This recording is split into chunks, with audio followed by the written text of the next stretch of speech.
Now, a bit of a sad one this. The owners of an animal sanctuary in the Swansea Valley say they are in a critical financial situation because of the pandemic. The Wales Ape and Monkey Sanctuary say they've been let down by the Welsh Government because they're not eligible for the latest round of funding. Now, since 1999, the charity has been rescuing animals from all over the world, but there are now fears for its future. Jess Main has our report. The Wales Ape and Monkey Sanctuary is a forever home for chimps like Nikima. She was actually rescued in Belgium by a lady. She was smuggled into Belgium. The lady rescued her, brought her up in her home. So that's why she continues to wear this blanket. It's more of a comforter for her. We've got a chimp who was in the circus for 15 years. And we've got a lot of monkeys as well that are from laboratories. Thankfully, they're now looked after by keepers like Nikki. It's a small team here with just 9 members of staff, but it costs around £30,000 a month to feed, heat and look after the hundreds of animals on site. And the lack of visitors over the past 12 months means things aren't adding up financially.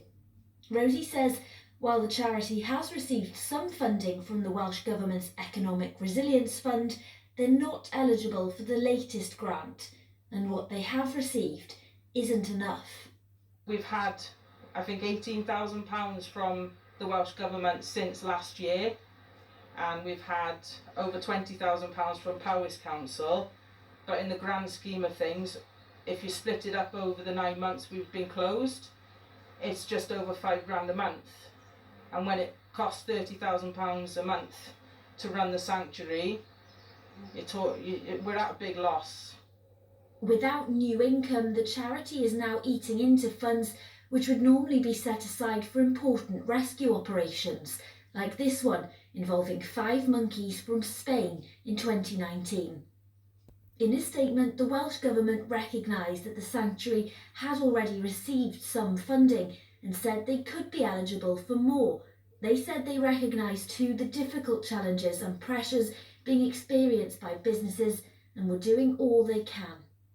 But the future of this sanctuary, which has been rescuing animals for over 2 decades, still hangs in the balance.